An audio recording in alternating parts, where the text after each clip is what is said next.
Frontiers. Hello, listeners. We are back for another episode of our Future Frontiers series, where we look ahead at what's coming up on the podcast and what's coming up in the world of science fiction on screen in general. So we're going to take a look at some of the films coming out in March, some of the TV shows, and also just have a general check-in and see how we've been doing and how our listeners have been doing, because we're also going to be answering a few listener questions at the end of today's episode. So first off, Matt, how you doing? I'm great, mate. I've been lying in the sun. I've had a little winter holiday, all too brief, but I got some winter sunshine in Tenerife, so I'm feeling chilled out and relaxed. How are you, man? I'm good. So you had a break from screens for a bit then as well? Yeah, break from screens, but not a break from sci-fi. The sci-fi never stops, James. I was reading Babylon's Ashes, book 6 of The Expanse by The Pool, which was great fun. Yes, the ever-growing homework for our Patreon series on The Expanse. So book 6, where's that in the sort of series, the TV series? Is that way past them? I think I had a little peek ahead, and I think that book 6 might be the end of the TV show. So I'm expecting hopefully a satisfying ending from book 6, but then there's 3 more books to go. Okay, interesting. Yeah. Well, we've still got a way to go with our mini-series covering all of that TV show, so we'll have to see how we get on with that. Yes, but it's not really homework when you enjoy it. I'm loving it. It's good fun, and I'm looking forward to getting back onto season 5 for our next Expanse episode soon. What have you been watching this month and checking out? Well, on the topic of reading, I don't know if I mentioned this in our last Future Frontiers episode, but I've been reading John Wyndham's The Midwich Cuckoos. Oh, okay. No, I don't think you did. What is that? I recognise that name. I know John Wyndham is Triffids, isn't he? Yeah, so it's the guy who wrote The Day of the Triffids, and this book is probably more, you might know it as Village of the Damned. Oh, okay. Yeah, right, yeah. Yeah, so it's the one with the creepy children, and there's been some sort of weird impregnation of all the people in this village. It's really good sci-fi. It's the kind of cozy catastrophes, which we've coined when we're talking about John Wyndham before. It's all set in this little village of Midwich, and all of the women in the village become pregnant all at the same time after there was a mysterious incident where they were all put to sleep, everyone in the village, and then they all give birth at the same time pretty much, and then all of their children have these kind of like this weird psychic link. And it's really interesting because all of the films and stuff that I've seen which adapt this book all seem to be American, and it's just such a quintessentially British book, the way he writes about it. Yeah, it's like a small little village in the countryside, and just the way that they talk and the way that everything's happening and unfolding. I just never pictured it like this, being like the original is. I always pictured it as, I think Christopher Reeves played one of the characters in the American adaptation of it. Right. But yes, I've always imagined it Americanized, so it's quite interesting reading it now and being like, oh, it's British. And how does it compare to Triffids? I know you're a huge fan of the book of Day of the Triffids, aren't you? Yeah, it is really good. It's not got the same spot in my heart as Triffids has, but it's still an interesting read. Nice. So I'd recommend it. All right, cool. I need to read some John Wyndham, I think. Yes, and they're really short books as well, so it's nice to have a nice short read. Between the 700 pages of Expanse books each time. You can fit one of these in. But in terms of what I've seen in the cinemas, the last thing I saw was Captain America Brave New World, which we talked about on our last Future Frontiers episode. And I know it's been panned. It's just a generic Marvel film. I just don't see anything wrong with that. I'm like... It's a generic Marvel is. film meant as a compliment from James. I haven't seen it. I was like, so everyone's just judge. like laying into it. Yeah, and yes, I'm just they are. like, They are, aren't they? But I just don't understand it because it's just like every other Marvel film to me. So as someone who hasn't seen it, I guess like mild spoilers for Captain America 4. I'm someone who hasn't seen it, but one of the criticisms that I've read about it is that I know that the Red Hulk is a major character in the movie, but I have heard that when you watch it, you maybe shouldn't know that the Red Hulk is like a major thing that happens in the movie. Is that like a fair criticism of it? Because it's heavily marketed as featuring the Red Hulk, who is obviously played by Harrison Ford. And I think, that's not been a secret that Harrison Ford is the Red Hulk. right? Or am I spoiling it? I don't know. I knew that from the promotional He's stuff. on all the pictures. Yeah. Everybody knows that's and what's it's going to happen. visibly Ford's face. It's not like they've tried to keep that secret, I don't think. But I've heard that the movie kind of plays that like it's a secret. And it's actually like a major twist, is it? It's like a bit at the end, towards the end, where it's like, this is what's going to happen. But I think, I know what they mean.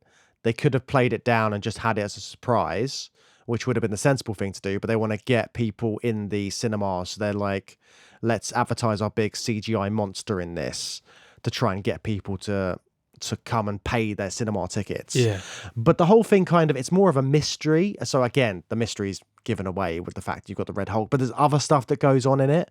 It's a bit like the second Captain America film, which was more of a spy, thriller, mystery, conspiracy kind of stuff going on. It's very much like that. It's got lots of political stuff happening in the grand scheme of things, because obviously the Red Hulk, played by Harrison Ford, is the president. There's stuff going on there. And yeah, it's a shame that all of this baggage is with this film, because I do think Anthony Mackie makes a good Captain America. I think he does a great job, and he's fun, and it's just a generic Marvel film. I like Anthony Mackie. We've talked about him a little bit for other films that we've talked about on the show. So I'm happy for him getting his big Marvel paycheck. But as you know, I'm a bit indifferent about all of this. And it's another one of these where I feel like I'm supposed to have done some homework. I haven't seen Captain America and the Winter Soldier. So it kind of drives me away a little bit, pushes me away. I'm more inclined to watch Thunderbolts, even though actually one of the characters in that is the Winter Soldier, and I haven't seen the show that I just mentioned, but I feel like it's less important maybe because there's so many characters. So it's funny that you say that about being confused. I read an article about, do you know Hideo Kojima? Yeah, the creator of Metal Gear Solid. Yeah, a great man. And I really enjoy his interactions on social media. So he's always like, I was watching this and I did that. So he was just as confused as you. He put out a tweet on X and it said, I watched Captain America Brave New World in IMAX. I vaguely remember Sam receiving the shield in Endgame, but when did he officially become Cap? Is it because I haven't seen The Falcon and the Winter Soldier? And what's this about Avengers being reorganized? There's loads of stuff in it. And he says, I'm also getting it mixed up with the Thunderbolts trailer. And I mean, it's just understandable. And he is just everyone looking at the trailer and then ending up watching this film being like, is it this one? Is it that one? What do I need to know? Also, that's kind of a damning review from Hideo Kojima, because he sort of famously, his Twitter reviews of films, he'll either be glowingly praising of a film, or if he doesn't like a film, he generally just says, I watched Captain America. and that's it. He just doesn't comment. He just simply says, I have watched Captain America. And he doesn't say anything negative, but it's pretty obvious because he's so glowing of the ones he likes. But to hear him go into detail of I don't know what's going on, I don't understand this movie, when did all this happen, that's one of the more damning things I've actually heard him say about a movie he's watched. And there's a tweet underneath it, and someone says, if Kojima is confused, you know something's wrong. He's known for writing incredibly complex narratives for his games, like Death Stranding and Metal Gear. Like Death Stranding's so weird and confusing. But yeah, if he doesn't understand Captain America, then yeah, there's some problems going on in the grand scheme of things at Marvel. Yeah, and Marvel movies shouldn't be confusing anybody, let alone someone like Kojima. So yeah, no, exactly. Have you watched anything that's non-sci-fi over the past few weeks? So my wife and I have just finished Succession. I don't think I've actually mentioned on the show that we've been watching it because I was so scared of spoilers. So we just finished that and absolutely loved it. And I've been listening to friends of the show, Mike Munzer and Anna Bugutskaya's podcast, The Successionistas, retitled to Peak TV now. But yeah, they did a great watch-along podcast. So I've watched all of Succession, listened to all of their podcasts. I've been completely in the world of the Roy family for the last few months. I love you often tell this story to me and other people about you were so worried about spoilers that you banned certain words. Yeah, during season 4 airing, you can mute words on Twitter. So I muted Kendall, Logan, Shiv, Roman and Succession, obviously. So I just completely muted all that and got them like off my timeline. And then when that whole like Roman Empire, how often do you think about the Roman Empire meme was going around? I just didn't, I had no visibility of that because I'd muted the word Roman. So it just like didn't come on my timeline. I could go and unmute them, but who really gives a shit about Twitter anymore? It's so specific that you missed that entire trend. Yeah. Because you'd muted the word Roman. I love it. But yeah, Succession's incredible. What about you? What's your non-sci-fi looking like? Well, there's a couple of new series that have just started. The new series of Yellow Jackets has come back, so I've been catching up on that. I'm just waiting for the next popular 90s actress to come in and play one of the older versions of these cheerleaders that they keep flashing back to, these cheerleaders which have been stranded in the middle of nowhere in the flashback. So I'm waiting for the next 90s actress for that to pop up. Sarah Michelle Gellar is sort of like hotly anticipated at some point. Oh, really? They've already got like Christina Ricci and all of these like iconic actors from the 90s. So who knows who the next person will be. So I've been watching that. I also was catching up on White Lotus. So I missed all of the hype around White Lotus and that series. And then for whatever reason, I started watching it at the beginning of the year, just like deciding, oh yeah, I'll watch this series because I remember people being really hyped about it. And I've managed to time it that I've watched both of the first two series, had no idea the new series was coming out. And then I finished that. And then the day later, the new series has started. What a little treat for you.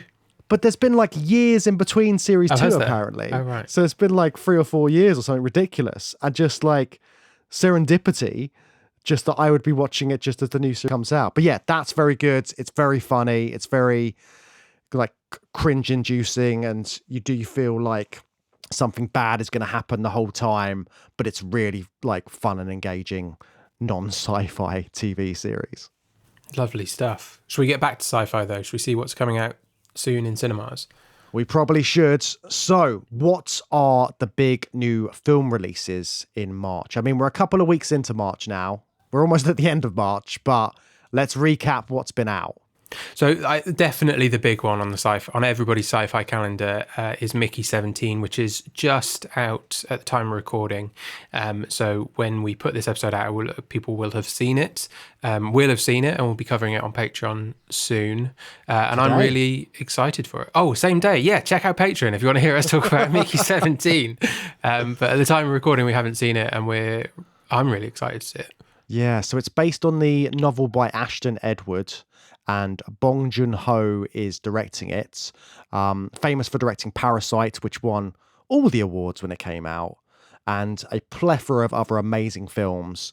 But this is Bong Joon-ho's first shot at big Hollywood, isn't it, from the looks of it? Like, it's got Robert Pattinson as the main character playing Mickey Barnes.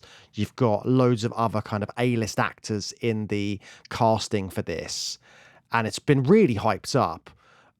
So I'm just like really interested to see this. So it's got this premise that it's about cloning, isn't it? There's a man has gone out into space. They're colonizing different places. And then because some of the jobs are so dangerous, you can sign up to be an expendable where you just get cloned every time you die.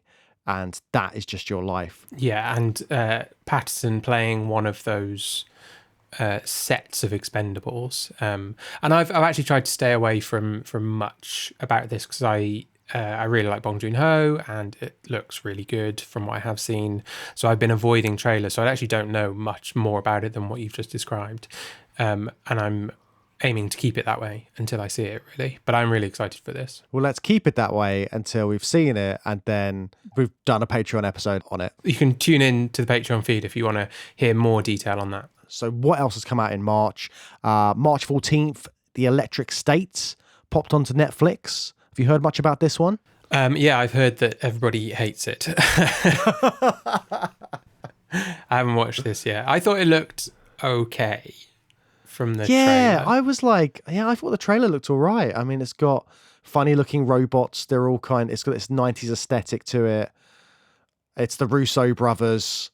So I was like, okay, give it a chance. Competent action directors, certainly they've got credentials for, a heavily sort of CGI kind of half animated action movie. It feels like this is something they could handle, but it has not been very well received so far, has it? And sort of roundly considered to be a waste of an awful lot of Netflix's money. Oh God, it's very expensive. It's like $250 million or something. It's got an absolutely enormous budget. Yeah. I mean, you could tell it's a Netflix film because Millie Bobby Brown is in it, and she is like Miss Netflix at the moment. And then also they've got Chris Pratt, and you've got voice acting from Woody Harrelson and Anthony Mackie, talking about him again. Mm-hmm. So it's got like a big cast. It's got big budget. And it's an action film by the Russo brothers, but apparently it doesn't hit the landing. I mean, I'm still going to watch it and make my own mind up about it because I think that's important. But yeah, I don't know. We'll see. Yeah, we will see. We'll check this one out. Matt's not wasting his time on it. What else is out this month? Well, In the Lost Lands is also out. So that's hit cinemas. It's from my favourite director ever, Matt. This is the Paul W.S. Anderson movie. It's Paul W.S. Anderson, adapted from a short story by George R.R. Martin as well. It's a epic fantasy film, and Paul W.S. Anderson is directing. Can you imagine who the lead actress is? Yeah, well, I already know it's a good friend of Paul W.S. Anderson. It's Milla Jovovich in the lead role. Yes, and David Bautista in there as well. Good old Dave coming in and doing some great acting, no doubt. Yeah, Dave Bautista, I think, brings it up a level, I guess. But I don't know if this is going to be a huge hit of a movie. I mean, it's already out now, so people will already know. But I don't anticipate this one kind of changing the movie landscape. Yeah. It reminds me of Priest. Do you remember Priest? God, vaguely, yeah. Is that based on a comic book series or something? Garth Ennis one, or am I thinking kind of else? again post-apocalyptic? Preacher I'm thinking of. Oh, maybe yeah. No, it's not Preacher. Preacher was very good. Okay.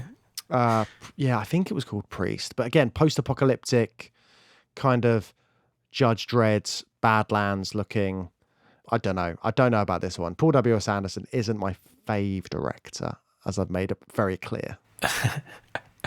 It's also interesting to see how George R.R. Martin kind of sits in the zeitgeist in the post Game of Thrones world, isn't it? I mean, House of the Dragon is still doing well, and actually, an Elden Ring was an enormous hit, wasn't it? So I love it. It's interesting how he kind of sits and how long that reign will be for him, I guess, as a figure in the zeitgeist. But I don't think this is going to be a big chunk of that for him, you know. I mean, I've been playing Elden Ring like non-stop. Oh yeah. I say non-stop whenever I get a free hour or so to like just play on a computer game, which never happens. But when I do, I'm totally invested in it. But it's such a time suck. But it looks great. And I don't know how much. So George R.R. Martin was writing story for that game then? For Elden Ring, he did all the like world building and backstory stuff, I think. But I don't think he like scripted the game. I haven't played it, so I don't know to what extent the game is scripted, and has like much dialogue. I don't actually know.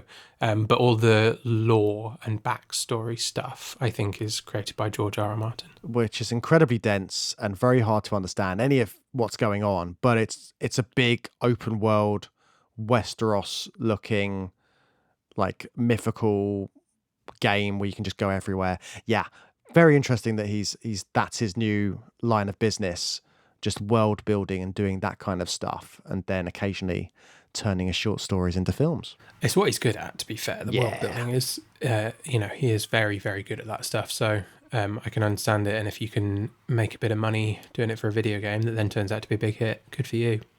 Exactly. But this one feels more like it was like an existing old short story that's just been kind of like pulled off the shelf. Like, let's get something made. Anyway, what else is in cinemas this month, James? I don't know if this is hitting cinemas or not, but there's a film called Ash, a new science fiction horror film directed by Flying Lotus, who is a record producer. I know Flying Lotus more as a producer than a director. Okay. But he's done lots of stuff, actually. this is like his first film directing, I think. But he has been involved in like film and TV scores. He did the original score for Blade Runner Blackout, which was an anime version. Lots of things. Oh, right. Was that one of the like short films they released around 2049, the Blade Runner one? Yeah, that was it. It was like, it was one of the short films, wasn't it? But yeah, Flying Lotus directing a full science fiction horror film set on a distant planet. You've got Eliza Gonzalez playing an astronaut who awakens to discover her entire crew has been brutally murdered. That sounds cool. Yeah, then Aaron Paul pops up, and we don't quite know why or what's going on. Something suspicious there. And I think this is going to be on Shudder as well, so horror fans can look out for that very soon. That sounds great, actually. I'm kind of excited for that one. And we've got one other new film coming out on the 28th of March. This is your dream, Matt. Go on. It's a sci-fi apocalyptic musical called The End. I like the with sound Tilda of that. Swinton. Okay. Oh my God. Wow. It just looks absolutely mad. It also features like Michael Shannon, Moses Ingram, and it's this really... I saw a trailer for it, and it's this really rich family that have spent the apocalypse in this kind of like bunker, and they've survived this in big environmental catastrophe, and then this new woman just appears at their door almost, and they sort of like bring her in. It's kind of this really rich family and their son like getting to know this woman, and is this something wrong here, and then breaking into song every once in a while. It sounds brilliant. Is this in cinemas? Yes, it will be in cinemas March 28th. It's been doing all of the usual film festivals. I'm really excited to see this one because it sounds really like offbeat, and the fact it's a musical as well, just I can't picture it. The only sci-fi musical I know of is The American Astronaut, which was great, absolutely batshit. But this is like, I'm hoping this has that kind of feeling as well. It sounds like it will. Brilliant. Okay. And don't forget the Rocky Horror Picture Show, James. The Oh, sci-fi of musical, course. which we'll be covering later on our Mad Science series. How could I forget? Okay. Is there anything on TV that you're excited for coming out soon? I mean, it's already out and I've been watching it. Directed, the first episode at least, is directed by Benson and Moorhead. What? It's Daredevil Born Again. Again, I'm just They got Benson sort of and like, Moorhead on that.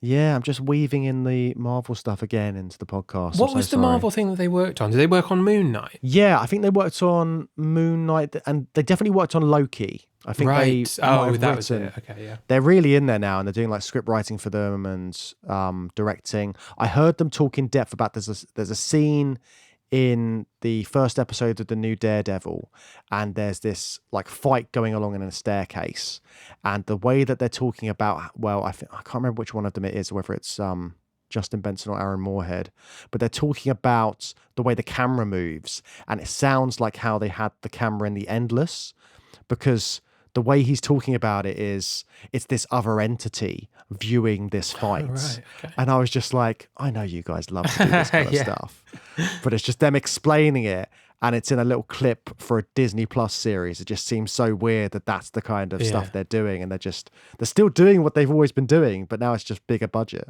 This looks pretty cool. I mean, I haven't watched any. Over the last few years, I've been very slowly making my way through all of the original, the Netflix, like, it's about 12 seasons-ish, is it? Or something like that. They're called Defenders.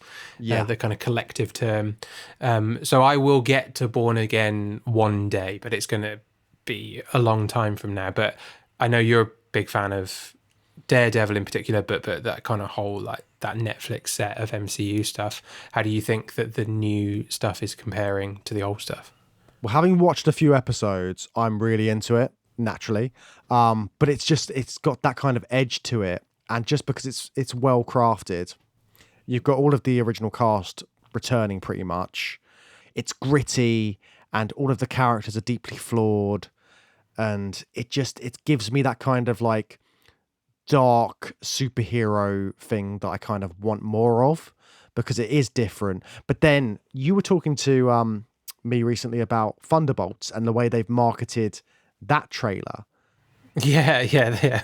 They've done a really weird thing. Yeah. They're like from the composer of Everything Everywhere All at Once and stuff like that. Like all these prestige kind of A24 and Oscar type movies. They're like crediting. It's a really strange thing to do because you just know that the movie is not going to feel like it's the production designer of Hereditary. Like that's not. I think there's something quite nice about crediting those people who wouldn't be in the marketing of a major movie ever. That's nice, but it feels quite cynical and like trying to get away from a sort of increasingly bad reputation of Marvel movies. Is the real reason for doing it. And it's ironic because like I always find it hilarious when it says like from the studio that brought you X, because it's like, well, it's meaningless. It's not going to feel like X just because it's the same studio. Whereas with Marvel, actually, that is one studio where all their films do kind of feel the same. So if you said from the studio that brought you the new Captain America movie, like we can be pretty confident that this film's going to be somewhat similar to that. So it's funny that they kind of strayed away from that.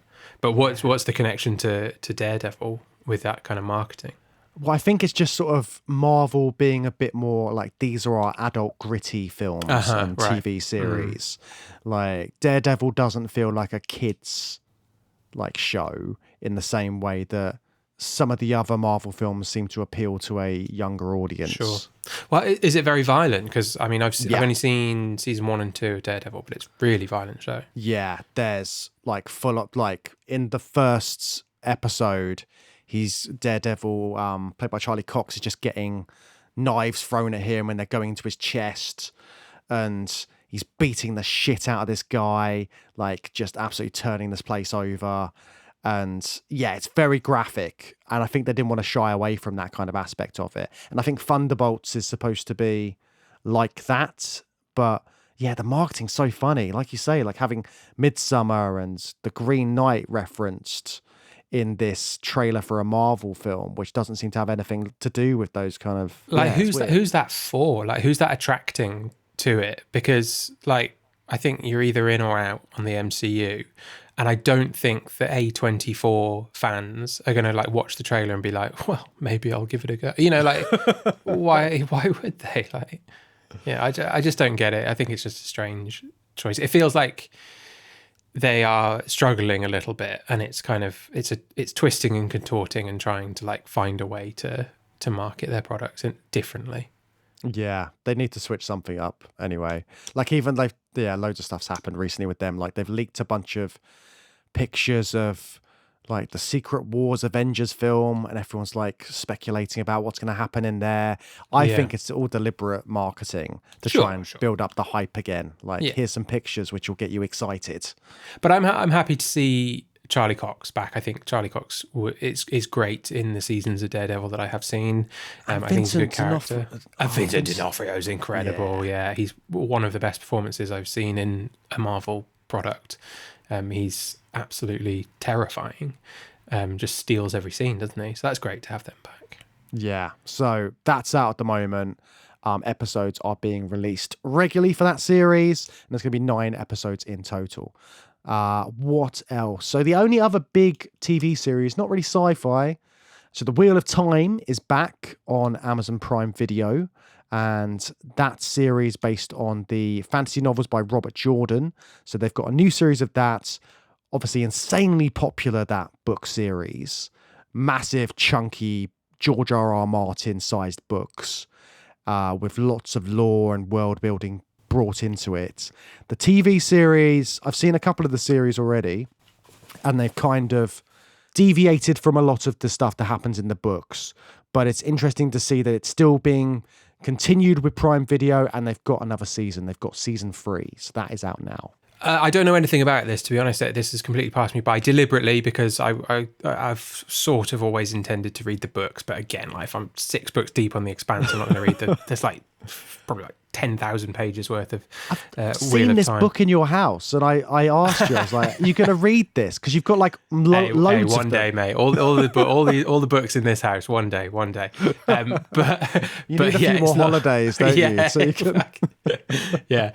Yeah, that chunk of shelf that you've seen that's dedicated to the Wheel of Time, that's not even all the books, James. There's like 4 more books that I don't own. I just got like My God. I got a box of like 10 or something on eBay for a tenner. 10? I think I've got the first 10 or 12 Wheel of Time books I love because it was it. cheap on eBay. And I've never read any of them. But I've got some of my like close friends are like huge fantasy readers, obsessed with the Wheel of Time, and now they're on to, I think it's called the Stormlight Archive, another, which I think is written by the guy who finished the Wheel of Time after the author passed away. Oh, yeah. Don't quote me on that. I don't know if that's true, but they're reading that at the moment. They're into all of this stuff, but I never hear them talk about the Wheel of Time TV show. So I don't know if it's good. But I'd be interested to hear if our listeners are into that, if our kind of, the crossover between sci-fi and fantasy fandom, if any of our listeners are big fans of the Wheel of Time. Should I skip the books? Should I just start watching the Wheel of Time? I don't know. Let me know. Well, that is one for the listeners to answer. And the listeners also have some questions for us to answer, don't they, Matt? Yeah, let's dip into the mailbag. You've got mail. Okay, so first in our listener messages, we had a message from Martin. I listened to your episode on Honey, I Shrunk the Kids, and for the whole thing, I was thinking of a game. And then when you mentioned the proposed alternative title, it struck. Grounded. Yes, Grounded was one of the working titles for Honey, I Shrunk the Kids, and we talked about that during the episode. But they have released a game called Grounded, where I think it's like an independent game design or something like that. I could be completely wrong. But the entire idea of the game is there's characters which have been shrunk down, they're in a garden, and it's them exploring this world and trying to dodge stuff. From what I gather, it's not a game I've ever played. I vaguely remember it. It came out like 5 years ago or something. It's not that old. It's fairly recent, I think. So did they it sounds like they kind of stole the working title of Honey, I Shrunk the Kids then. To make a game inspired by it. I mean, genius idea though. And yeah, like looking at the pictures of the game itself, it does just look like Honey, I Shrunk the Kids. There's just a bunch of tiny kids fighting off giant spiders, a la Incredible Shrinking Man. And then, it's exactly that kind of thing. I would be interested to play this though, because I feel like I've always wanted to experience that Honey, I Shrunk the Kids kind of world. Yeah, I think it's available on Game Pass. I don't know if it's still available on Game Pass. You've got Game Pass, I think, haven't you? You should check it out. Yeah, I think I might have to do that. Well, thanks for that, Martin. That's a good thing to know about. So, yeah, cheers for that. We've also had a message from Malcolm, who's written to us about the passing of Gene Hackman recently. Very sad. In preparation for the up-and-coming Superman coming out this year, we've been revisiting the original Christopher Reeve classics, though 3 and 4 are not so classics. Malcolm's words, not mine. Question, would you consider a mini-series on the films, especially with the passing of the late, great Gene Hackman in his best ever role? And if not, how would you rank them? I'm not opposed to a little mini-series on Superman, James. And there's obviously more than 4 that we could cover there. There's been a few more films, maybe in the run-up to the new one coming out this year. Yeah, I mean, if the people want that, I'd be quite happy to do it. There's so many Superman films, though, aren't there? I don't think we'd be covering all the, 40s film serials, would we? But it's, Superman, and then how far did they go up to is it just up to 4? Christopher Reeve made 4, and then Brandon Routh did Superman Returns in 2006, which is like a sequel to Superman 2. That was it, yeah. So he's supposed to be playing like the same character as Christopher Reeve, and then I think we go straight to Man of Steel and Batman v Superman, don't we? Are you excited for the new movie coming out this July? I am intrigued. I wouldn't say I'm excited. I'm intrigued to see how they're going to do it. Yeah. It's James Gunn helming it because he's head of DC now. I think it could be an interesting one. I think they're doing quite a lot with it from the sounds of it. Lots of other characters are joining in on the fun in the film. They've got loads of new people that they're introducing. Thinking about the Superman films, did you ever see the Supergirl film that came out in '84? Yeah. Used to be on TV all the time. Yes, it did, didn't it? Yeah. That one I feel like I remember more than some of the Superman films. Oh, wow, really? Just because it was always on and I was just like, what, there's a Supergirl? And always just being really confused. We had all 4 Christopher Reeve films on tape. My dad had taped them off TV, so I've seen them all quite a lot of times. But I've never seen. Do you know what I've never seen? The Richard. Is it Richard Donner directed the second one? I've never seen the Donner cut, which everyone says is like way, way better than Superman 2. So I think I do need to see that, maybe in preparation for the new one coming out. Yeah, because the second one, is that the one where they've got the outlaws, people from Krypton? Yeah, Zod. Yeah, Zod. Yeah, that one I remember as being amazing. And then there's towards the end, like I think it must be the last one or something, when he's trying to... it's the quest for peace, isn't it? Yeah, that's got Ultraman in it. Yeah. Yeah. I mean, I liked it when I was a kid, but I mean, everyone sort of regularly cites it as one of the worst movies ever made. But I've got nothing but fond memories, really, of all four of the originals. Yeah, I think in order to rank them, we'd have to do a review of them all just to properly figure it out. Let's keep our powder dry on the rankings. But yeah, thanks for that though, Malcolm. That's a great sort of shout, because I've not really thought about that particular grouping of films before. It'd be a fun one to do at some point. Hopefully, we'll see how things go. Yeah, so maybe we'll come back to that. Keep an eye out on Patreon. It's always to the patrons for the votes on the miniseries. So we shall see. Exactly, but that sounds good to me. So we've got one final question down here from Jess. Jess says, which sci-fi technology do you wish existed today to enhance your podcasting? I mean, what do you think our podcasting needs enhancing, Matt? I think we're pretty fucking good at it, mate. Do we need to? I think.